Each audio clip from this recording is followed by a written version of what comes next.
Good morning मेरे प्यारे बच्चों। बेटा आप सब कैसे हैं? उम्मीद करती हूँ आप सब ठीक होंगे। क्लास सेकेंड बेटा आज हम लोगों का हिंदी साहित्य है, जिसमें हम लोगों ने पाठ 14 शुरू किया था। पाठ 14 पाठ का क्या नाम था? भारत के राष्ट्रीय प्रतीक। मैंने आपको लाइव क्लास में भी इस चैप्टर को समझाया था और बताया था कि राष्ट्रीय प्रतीक क्या क्या था। मैंने आपको बताया कि राष्ट्रगान हमारा क्या है? जनगण मनगण। इसके रचयिता कौन है? रविंद्रनाथ टैगोर, और रविंद्रनाथ टैगोर को गुरुदेव भी कहा जाता है।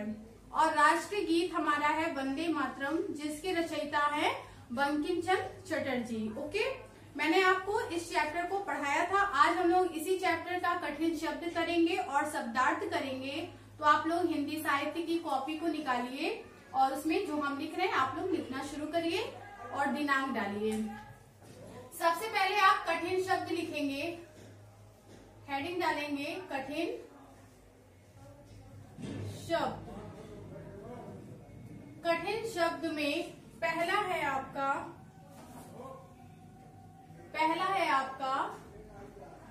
तिरंगा, दूसरा है आपका केसरिया,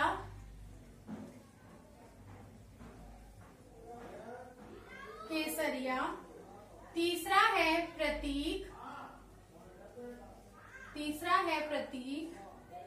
चौथा है राष्ट्रीय, पांचवा है अध्यापिका,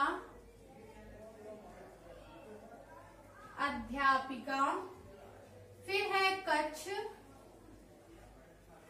और आखिरी है शिक्षक। ओके बेटा, आप लोगों का पाठ 14 आप लोग यहाँ पर चैप्टर नेम लिखेंगे। पाठ 14 भारत का राष्ट्रीय प्रतीक। ओके, फिर उसमें आप कठिन शब्द लिखेंगे, जिसमें पहला है तिरंगा, दूसरा है केसरिया, तीसरा है प्रतीक, चौथा है राष्ट्रीय, पांचवा है अध्यापिका, छठा है कच्छ, सातवां है शिक्षक। ओके, अब आप दूसरी तरफ आपको इसी के नीचे लिखना है क्या? शब्दार्थ। आपको नीचे लिखना है शब्दार्थ, जिसमें पहला है राष्ट्रीय।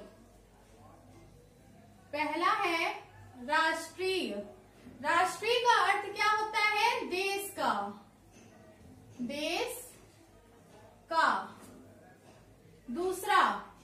दूसरा है आपका तिरंगा। तिरंगा का अर्थ क्या होता है? तीन रंगों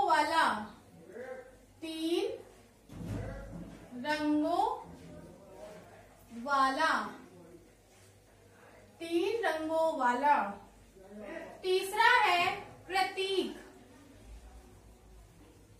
प्रतीक का अर्थ क्या होता है? चिन्ह।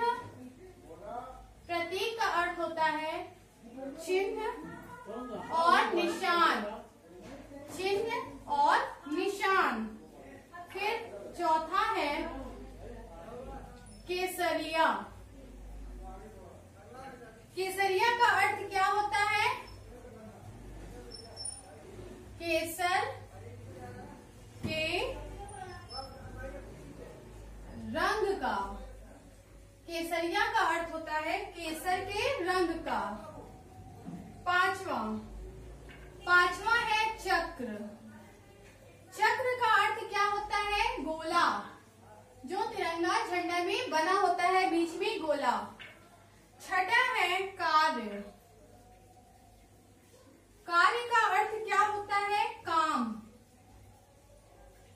सातवां प्रत्येक। प्रत्येक का अर्थ क्या होता है? हर एक।